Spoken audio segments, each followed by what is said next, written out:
So what are the consequences if you actually get caught cheating on your drug test? Could you actually go to jail?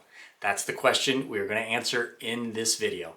Hi, I'm Dr. Matthew Nuesse of Easy DOT Physicals, and this channel is all about pre-employment medical testing, including drug testing. I highly encourage anyone that goes through medical evaluations or drug testing for their employment to stay subscribed to this channel whenever the FMCSA or other government agencies update their standards. I then make update videos. I don't want people going into their medicals or their drug tests with any surprises. And also, if you are interested in real lasting drug testing reform, especially when it comes to THC marijuana, please hit that like button down below. It just takes a second, but it helps the YouTube algorithm show this video to more people so that they become informed as well. And if you are interested in helping out and supporting the channel, please check out the unique items that I have listed down in my spring shop. So it is estimated that up to 10% of all urine samples that are submitted for drug tests are tampered with in some way. Yet only a small fraction of individuals are actually caught cheating, something like 1%. So this has caused many states to enact very strict and harsh penalties as deterrents against people cheating on their drug test. So even though it is not yet federally illegal to cheat on a drug test, there are still significant consequences across the country. At minimum, if you are caught cheating, you will be required to give another sample under direct observation if you have not done so already. Now, if the collector does not catch you cheating and the sample does make it to the lab, it does make it more difficult to identify it as an altered or a fake sample. But if the lab does determine that it is an altered sample or a switched out sample, it could lead to it being recorded as a positive test, another really big consequence. So the above two scenarios are the absolute minimum consequences that occur if you try to cheat on your drug test. But as stated earlier, depending on where you live, the consequences could be much more severe, including jail time. So the first thing that many states are doing to try to stop cheating before it even happens is banning the sale of synthetic urine.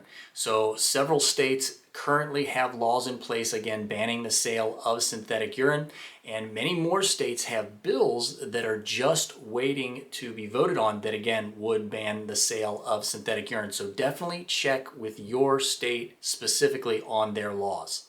And states are moving to ban synthetic urine because they recognize the extreme vulnerability in the drug testing procedure due to synthetic urine. And I've done several videos on this previously. But beyond this, many states have also enacted laws that give very severe penalties if you are caught cheating on a drug test within that state. So now I'm going to go through a list of states and what the penalties are if you are caught cheating on your drug test. So first, in Pennsylvania, the act of evading or causing deceitful results in a drug test constitutes a third-degree misdemeanor, which includes 6 months to a year in prison and a fine up to $2,500.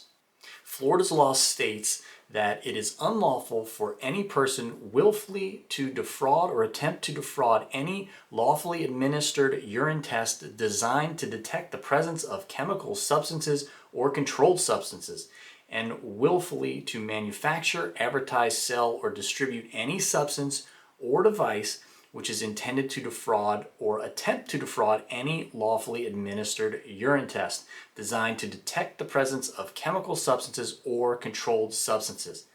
If found guilty, it is a misdemeanor of the first degree, which is an offense punishable by up to 1 year in jail, a $1,000 fine, and 12 months of probation. In New Jersey, it is illegal to use someone else's urine sample for a court-ordered drug test, as well as workplace drug testing for a variety of positions. It's also illegal to use your own urine that you've collected at a different point in time and then use that for your drug testing sample. New Jersey classifies these actions as fraud, and if you're caught, you can be charged with third-degree crime of defrauding the administration of a drug test, and conviction can land you in prison for 3 to 5 years and carry a fine of up to $15,000. South Carolina states that if someone provides substances or devices for the intent of cheating on a drug or alcohol test, as well as those who would use such substances or devices, the penalty for the first-time offender would include a fine up to $5,000 or up to 3 years in prison, or potentially both. Virginia has made it a Class 1 misdemeanor for a person to sell, give away, distribute, transport, or market human urine in the Commonwealth with the intent of using the urine to defeat a drug or alcohol screening test. Texas considers a person guilty of a misdemeanor if that person knowingly or purposefully manufactures, delivers, owns, uses, or possesses a substance or device designated to falsify a drug test result. In North Carolina, a person found guilty a second time of helping another person cheat on a drug test is guilty of a Class 1 felony. And those are the state laws and the penalties as I could find them. Again, this is a very fluid and ever-changing situation, so definitely check with your particular state and its laws. I hope this was helpful and informative. Until next time, everybody, stay safe.